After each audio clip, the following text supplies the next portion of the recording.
Ok muchachos, en esta tercera parte de transistores encontramos la configuración por divisor de voltaje.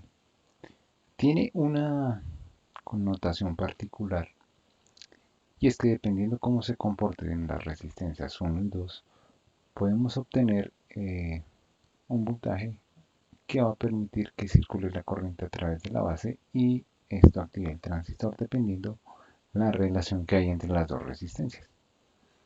Esto en los casos de que tengamos que utilizar, ejemplo, resistencias que son sensibles a la luz, o sea, fotorresistencias, que cuando varían la intensidad de la luz nos permite generar un circuito que se enciende o se apague con la luz.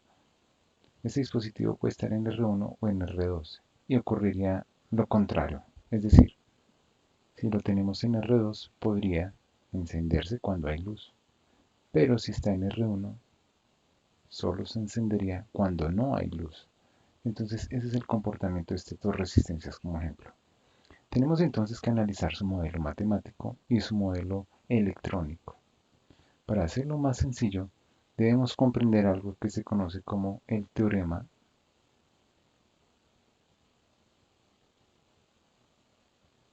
de Thevenin, que es el que está en el video que les compartí.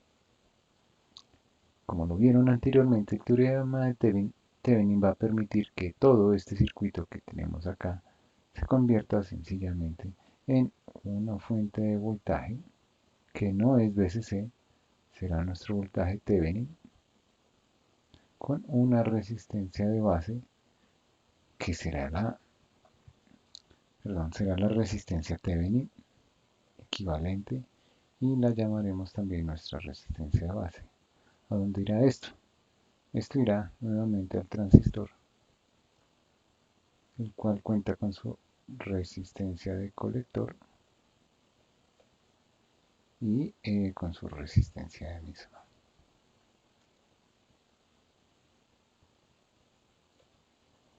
Bien,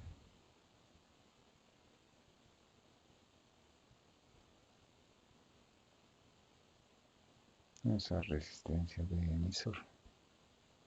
Por este lado cerramos esta malla y por este lado cerramos la otra. Este será el voltaje VCC de la fuente, voltaje VCC. Y cerramos al negativo por este lado. Bien, entonces debemos caracterizar nuevamente nuestra malla 1 y nuestra malla 2.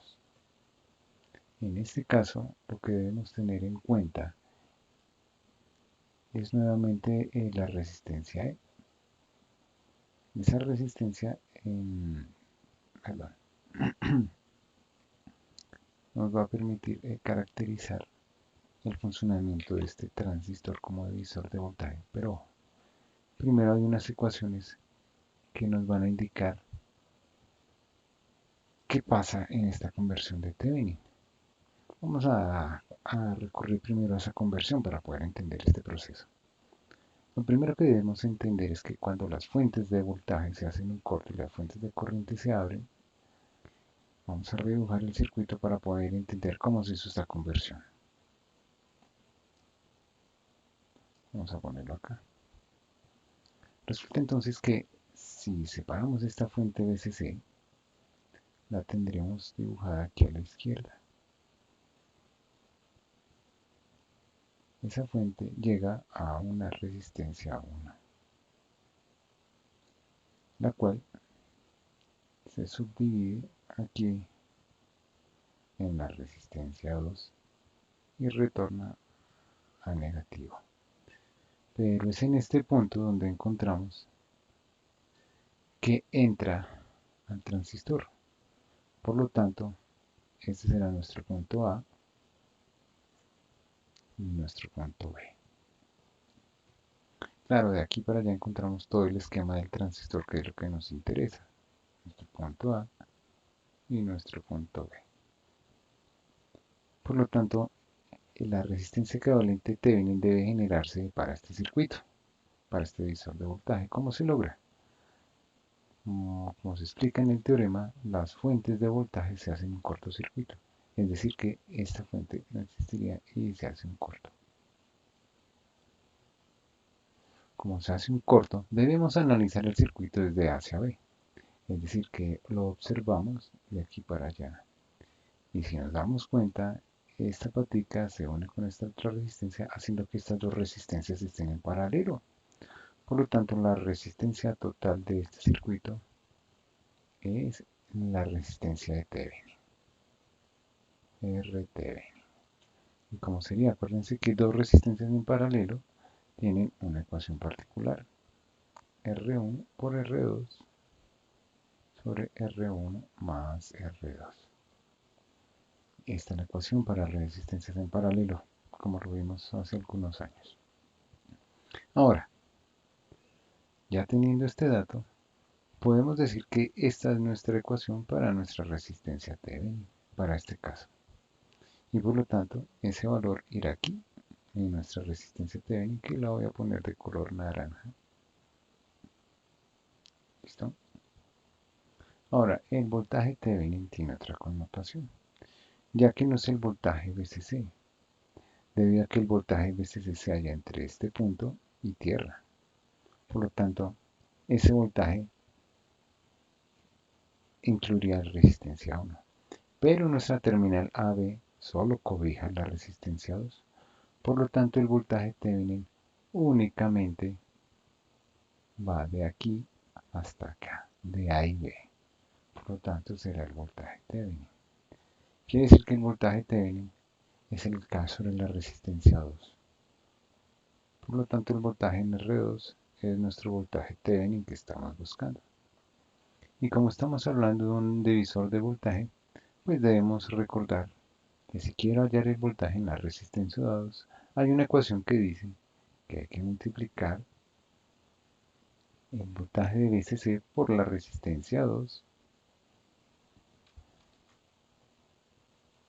Y esto se divide sobre la resistencia total, que es R1 más R2. Y de esta manera encontramos nuestro voltaje de Thevenin, que sería este, que ahora estoy rellenando, subrayando en color naranja. De esto se trata entonces el teorema de Thevenin, de cómo puedo reducir un circuito para que sea más sencillo identificarlo. Ya habiendo sido reducido, pues simplemente encontramos un circuito familiar, que fue como el que resolvimos la clase, perdón, el video anterior.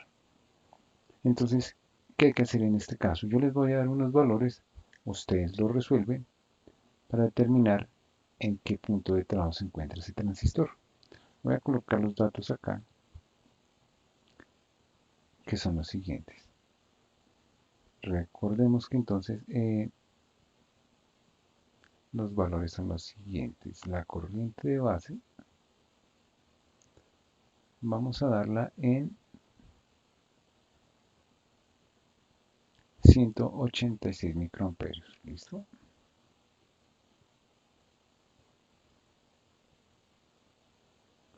Vamos a hablar también de que nuestro beta es de 150.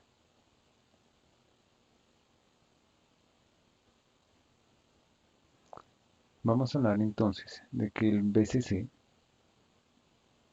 el voltaje de la fuente,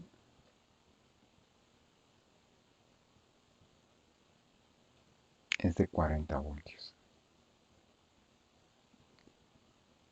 40 voltios para VCC. Vamos a hablar que es un diodo de silicio, un transistor de silicio, por lo tanto consumirá 0.7 voltios en el voltaje base de emisor.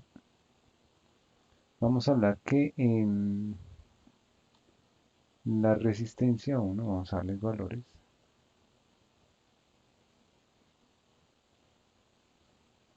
y resistencia 2 tienen los siguientes valores, ya les digo.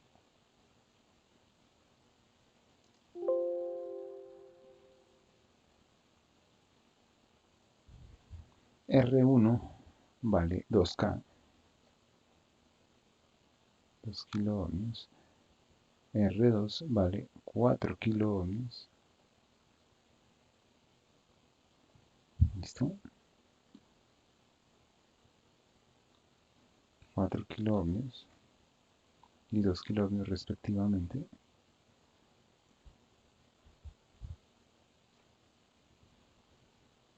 ¿Qué otro dato nos falta? Ya les digo.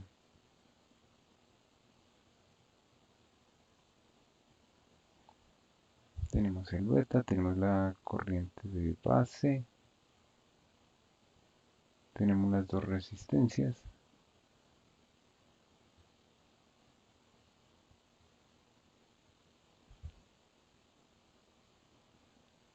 Listo, entonces en este caso hay que hallar cuál es el punto Q de trabajo. Por lo tanto, es necesario hallar el voltaje colector emisor, hallar la corriente de colector, a ver qué está ocurriendo, y eso es lo que necesitaríamos saber para saber, eh, o identificar para saber en qué parte está trabajando este transistor. Listo, entonces estos son los datos, muchachos. Nos falta, no, con esos datos tenemos suficiente. Entonces, por favor, hacen este ejercicio. Vamos a darle a RE un valor de un K. RE vale un K también. Listo. RE era el último valor que faltaba. Vamos a decir que vale un kilo. Entonces, tarea, averiguar dónde se encuentra este transistor trabajando en su punto Q. Hacen la gráfica, identifican dónde es que se encuentra trabajando. Y listo. Dejamos hasta ahí. Pero primero acuérdense que tienen que utilizar las ecuaciones anteriores para identificar el circuito equivalente de Thevenin. Listo muchachos, entonces los dejo hasta ahí. Está la tercera y última actividad.